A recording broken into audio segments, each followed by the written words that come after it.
जब कोई लड़की किसी लड़के के लिए रोती है तो आप यकीन माने वो लड़की दुनिया में सबसे ज़्यादा वो लड़के से मोहब्बत करती है।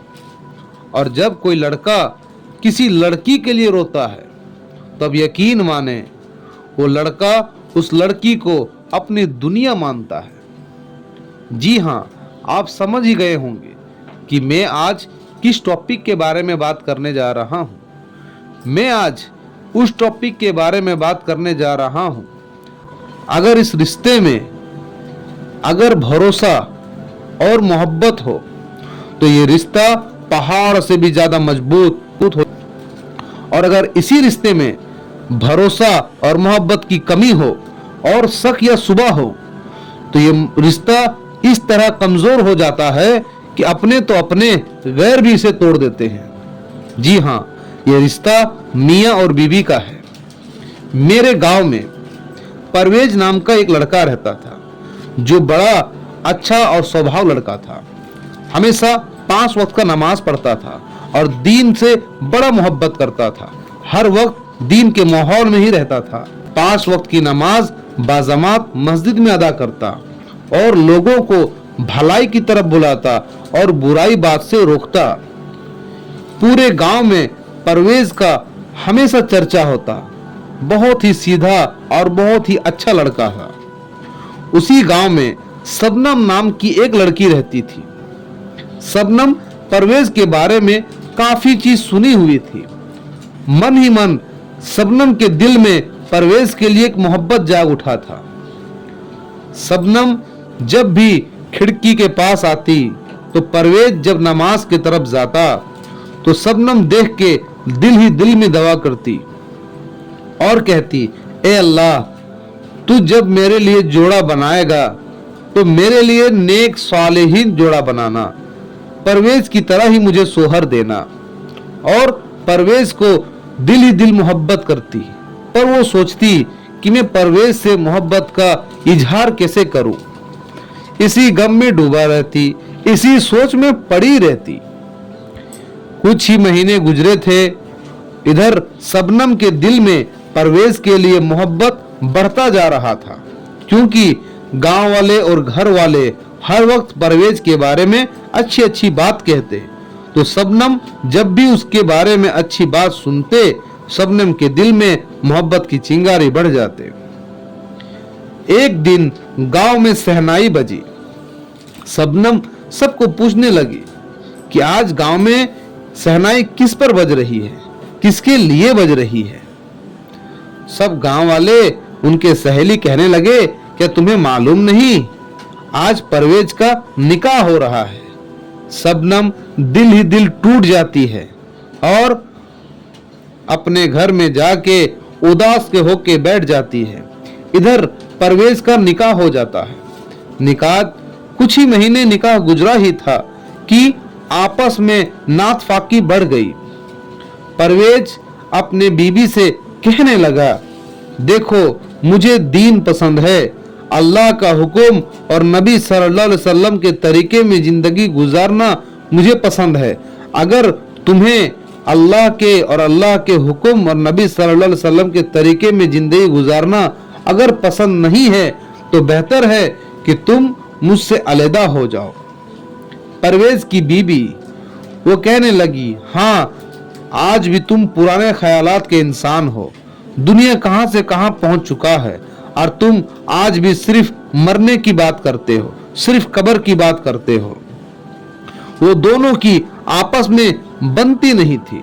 दोनों का मिजाज अलग अलग था। परवेज ने उसे तलाक दे दिया और उसकी सारी जरूरत की चीज उसे दे के उसके घर तरफ लौटा दिया। जब ये बात शबनम के कानों तक पहुंची, शबनम बड़ा खुश हुई और दिल ही दिल दुआ करी कि कहीं लगता है अल्लाह मेरे दुआओं को सुन लिए, अल्लाह का शुक्र अदा करती। पर हाँ, परवेज बड़ा ही गमगीन था। अब वे नमाज की तरफ तो जाता पर चेहरा उतरता हुआ जाता। चेहरे में एक गमगीन, एक परेशानी और एक चिंता फिक्र उनके चेहरे पे झलकती। अपनी नजरों को झुकाए हुए परवेज मस्जिद की तरफ जाता। इस तरह शबनम को देखने के बाद उसे बड़ा सुकून मिलता कि अब परवेज की जिंदगी में कोई लड़की नहीं है। कुछ ही महीने गुजरे थे कि शबनम ने अपनी मोहब्बत का इजहार करना सोची और शबनम एक चिट्ठी को दौरान अपनी मोहब्बत का इजहार परवेज के सामने रख दी।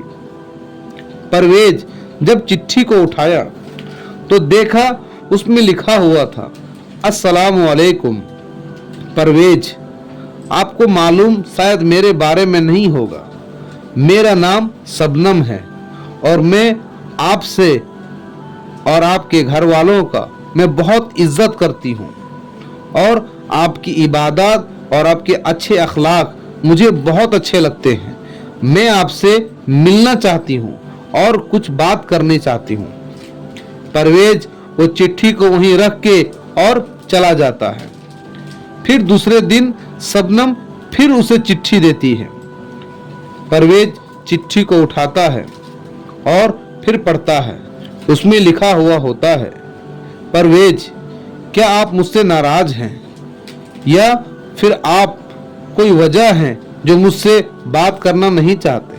मुझे पता है कि आपके जिंदगी में एक बहुत बड़ी मुसीबत आई है, आपके दिल में बहुत बड़ा जख्मी हुआ है, पर अब यकीन माने अल्लाह रब्बुल इज्जत जख्म से बेहतर इलाज करने वाले हैं। अल्लाह रब्बुल इज्जत मुसीबत के बाद आसानी देने वाले हैं। आप मुझसे बात तो करें, मैं अपनी दिल की बात आपसे कहना चाहती हूँ। परवेज उस चिट्ठी को अपने पास लेके और अपने घर की तरफ चला गया।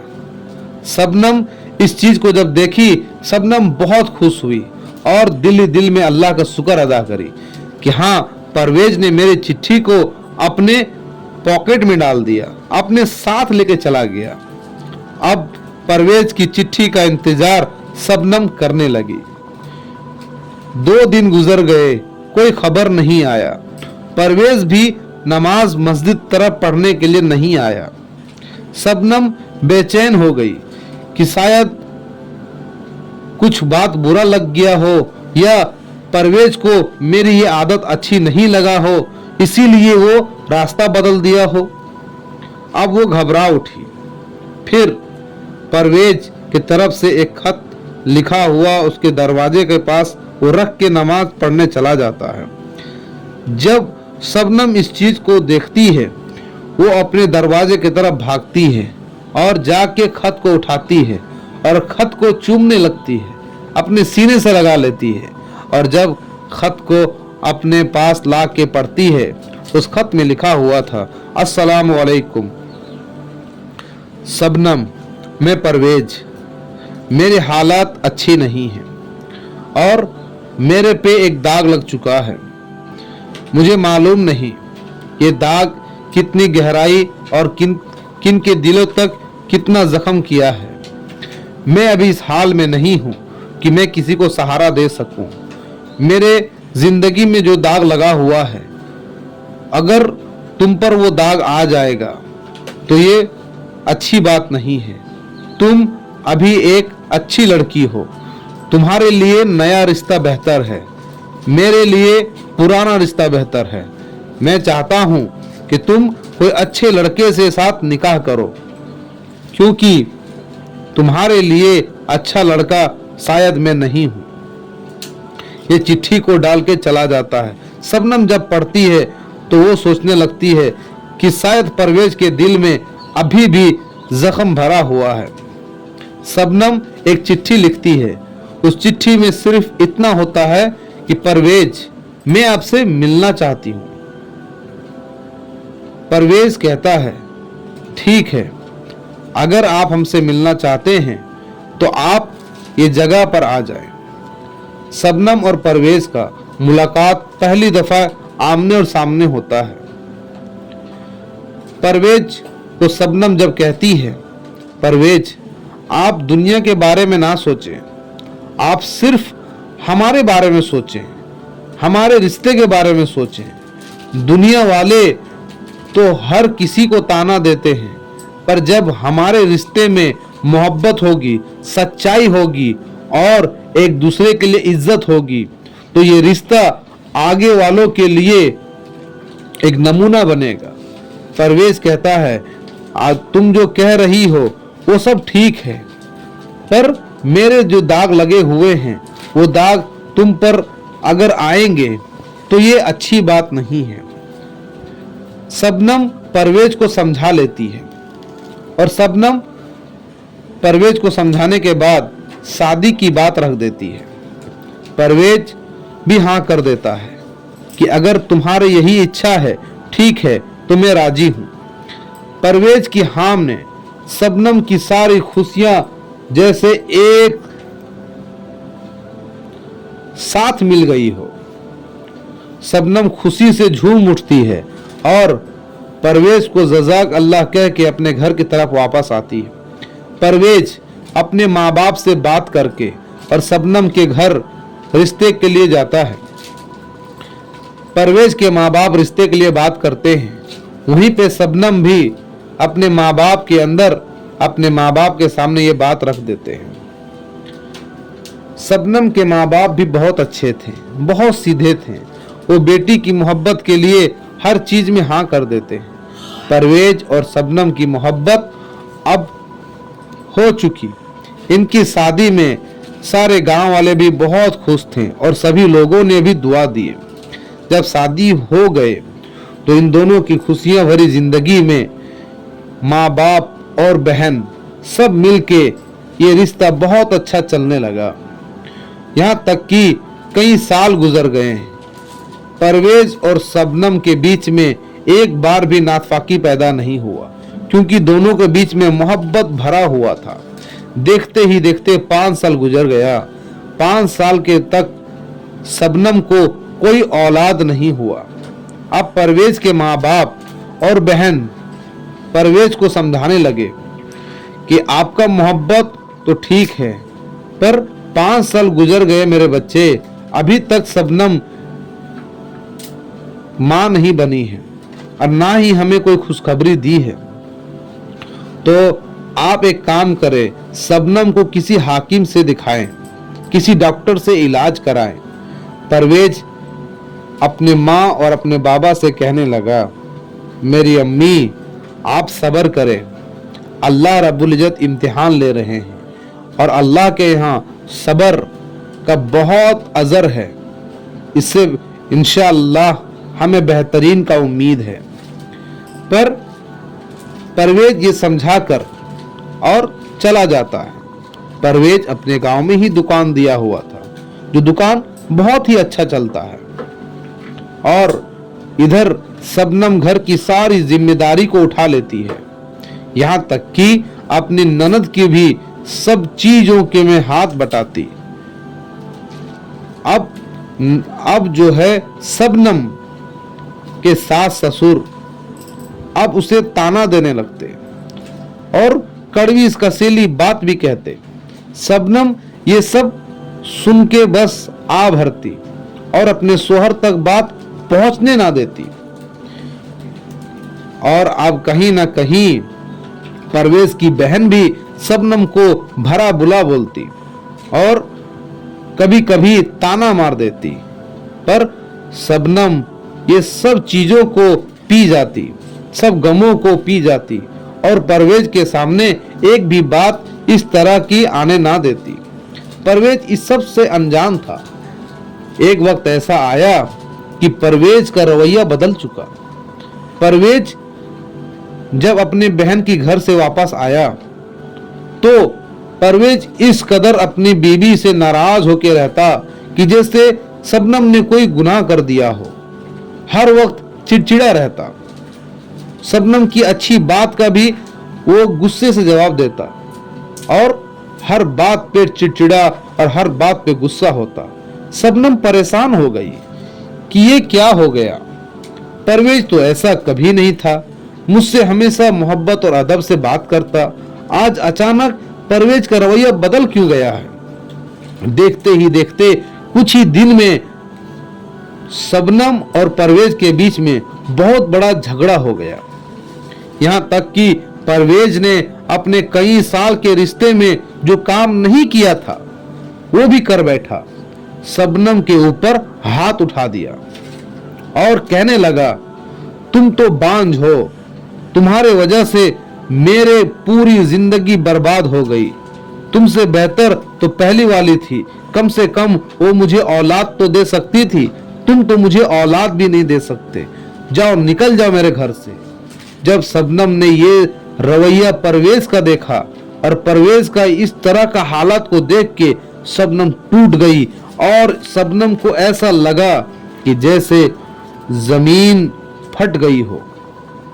शबनम उसी हाल में अपने घर की तरफ वापस दौड़ती है और माँ और बाबा से आके मिलती है और वो अपने माँ और बाबा को कुछ कह नहीं पाती, सिर्फ रोती है। माँ और बाबा उसे अपने गोद में बैठाते और उसके बाल को सहलाते और बड़े प्यार से और अदब से पूछते, मेरी बच्ची आप बताएं क्या हुआ है, हमारा जान निकला जा रहा है, आप बताएं। तो शबनम कहती है, अब्बू परवेज बदल गए हैं, परवेज ने मुझ पर आज हाथ उठा दिए, परवेज मुझे बहुत गंदी गंदी बात किए हैं मेरे सामने और मुझे घर से निकाल दिए हैं। जब ये बात उनके माँ और बाबा सुनते तो माँ के दिल में और बाबा के दिल में एक बहुत गंभीर चोट लगता, पर उस जख्म को छुपाते हुए शबनम को हौसला देते, नहीं मेरी बच्ची, परवेज ऐसा लड़का नहीं है, वो तो बहुत अच्छा लड़का है, वो तो दावत व तबलीग वाला लड़का है, वो बहुत सीधा लड़का है, शायद कुछ गुस्से में हो। बोल नहीं बाबा, वो मुझसे 2-4 दिनों से बल्कि 1 सप्ताह से मुझसे गलत व्यवहार कर रहे हैं, पता नहीं परवेज को क्या हो गया है, शायद अब उसे मेरी जरूरत नहीं है। ये कह के शबनम अपने रूम में चली जाती है और इसी तरह शबनम कई दिन तक गुजर जाता है, यहाँ तक कि महीना 2 महीना तक हो जाता है। शबनम सिर्फ तन्हाई रात के आखिरी हिस्से में उठती और अल्लाह से दुआ करती, ए अल्लाह मेरी हंसी हंसी जिंदगी को ए अल्लाह क्यों बर्बाद हो गया, ए मेरे खालिक, ए मेरे मालिक, मेरा परवेज को मुझे लौटा दे, जिस तरह मेरा परवेज पहले थे ए अल्लाह उसी तरह मुझे लौटा दे। ए अल्लाह मैं परवेज के बगैर नहीं रह सकती, मैं उससे बहुत मोहब्बत करती हूँ, ए अल्लाह मुझे परवेज के साथ जिंदगी गुजारने वाला बना दे, परवेज को दिल को बदल दे मेरे अल्लाह। हर बात यही दुआ करके तहज्जुद में रोती और यही रो रो के सो जाया करती। एक दिन अचानक ऐसा हुआ कि रात के 2:30 बज रहे थे, दरवाजे पर किसी का दस्तक हुआ। जब दरवाजा के पास शबनम और शबनम के अम्मी और अब्बू पहुंचे तो शबनम के अब्बू कहने लगे, कौन हो? एक मीठा और आहिस्ता लफ्ज से आवाज आया, अब्बू मैं परवेज हूं। शबनम के अब्बू तुरंत ही दरवाजा खोले और परवेज को अंदर बुला लिए और अंदर आते ही परवेज शबनम का हाथ पकड़ के रोने लगा और कहने लगा, मेरी शबनम, मेरी दुनिया, मेरी जिंदगी मुझे माफ कर दे। ए मेरी शबनम, तुम तो मेरे साथ वफादार बन के रही और वफादारी हमेशा निभाते रही, मुझे माफ कर दे। और रोते रहता, रोते रोते सिसकियां आ जाती। शबनम परवेज को उठा लेती और कहती, नहीं मेरे सोहर, बताएं आप क्यों रो रहे हैं और क्यों मुझसे माफी मांग रहे हैं। परवेज अपनी हिचकियों को रोकते हुए 1 गिलास पानी पीता है। उसके बाद परवेज कहता है, मेरी बहन ने मुझ पर जादू की थी और वो जादू का असर ही इतना बढ़ चुका था जिसके कारण मैं चिड़चिड़ा रहता था, मुझे कोई बात अच्छी नहीं लगती थी और यहाँ तक कि मुझे तुम्हारे साथ रहना अच्छा लगता नहीं था, मुझे तुमसे बात करना अच्छा नहीं लगता था, जिसके कारण हमारे रिश्ते में रुकावट और हमारे रिश्ते में मुसीबत आई। जब मैं यहाँ तक कि मुझे इबादत, तुम जब घर छोड़ के चली आई तो मुझे इबादत करने को भी दिल ना चाहता था। मैं एक दिन इमाम साहब के पास गया और इमाम साहब को सारी बात मैंने बताया। तो इमाम साहब ने मुझे बोला कि परवेज, तुम सूरह बकरा की तिलावत करो, मुझे अंदेशा है कि कहीं तुम पर कोई बुरी साया या बुरी चीजों का असर है। मैं इमाम साहब का बात को मान के और करीबन 40 दिन तक मैंने सूरह बकरा की तिलावत सुबह और शाम तक किया, और आखिरी 40 दिन तक जब मेरा कुरान की तिलावत में किया तो मेरे जिस्म को इतना सुकून मिला, मैं जैसा पहले था मैं वैसा हो गया। और मुझे सबसे ज्यादा अफसोस आने लगा कि मैं किस तरह तुमको सताया हूं, कितना मैं तुम्हें तड़पाया हूं। तो मैं आज मेरा 40 दिन पूरा हुआ है और मैं तुम्हारे पास अपने गुनाहों का माफी मांगने आया हूं। मेरी शबनम मुझे माफ कर दे। शबनम परवेज को गले से लगाई और लगाने के बाद उसे हौसला दी कि हाँ, मैं आपको माफ कर दी। मुझे मालूम था कि आप ऐसे नहीं हैं, आप तो बहुत अच्छे हैं। फिर परवेज और शबनम की जिंदगी में फिर कोई खुशहाली आ गई। अब शबनम और परवेज दोनों एक जगह पर ही रहते हैं और उनकी माँ और बाबा उनके साथ रहते हैं, और बहन उनका तो घर आना जाना ही बंद हो रखा है। तो आप इस कहानी से क्या सीखे मेरे भाई? याद रखें, शैतान और जादू बरहक है। ये जादू यहाँ तक कि हमारे और आपके जनाब मोहम्मद रसूलुल्लाह सल्लल्लाहु अलैहि वसल्लम पर भी किया गया। इसीलिए अल्लाह ने कुरान में सूरतें नाजिल की है जो जिन्नात से या जादू से हिफाजत की जाए। मेरे भाई, अपने रिश्ते को बचाए, क्योंकि दुनिया का सबसे बेहतरीन रिश्ता मियाँ और बीबी का है। माँ बाप तो अपने जिस्म से पैदा करते हैं बच्चों को और अपने साथ बचपन से पालते हैं, तब भी वो अपना होता है। और बीबी दूसरे के घर से आने के बाद वो हमारे इतनी नजदीक हो जाती हैं कि उतना नजदीक तक हमारे पास कोई नहीं पहुंच सकता। जहां तक बीबी हमारे पास पहुंच सकती है वहां तक ना बाप पहुंच सकता है, ना भाई पहुंच सकता है, ना माँ और ना बहन पहुंच सकती है। इसीलिए ये रिश्ता बहुत ही नाजुक होता है अगर शक के दायरे में हो, और ये रिश्ता बहुत ही मजबूत होता है अगर मोहब्बत और वफा के दायरे में हो। तो आप सभी अपने तरफ से ही अपनी बीबी और बीबी अपने शोहर से माफी तलाफी करते रहें। यकीनन आपके मोहब्बत में इजाफा होगा। और सबसे बेहतर, सुबह और शाम कुरान की तिलावत करते रहें। यकीन माने आपकी जिंदगी बदल जाएगी। अगर आपको हमारी कहानी अच्छी लगी तो आप हमारे चैनल को सब्सक्राइब कर सकते हैं, फॉलो कर सकते हैं और हमारे फैमिली मेंबर बनने का हिस्सा बन सकते हैं। अस्सलाम वालेकुम।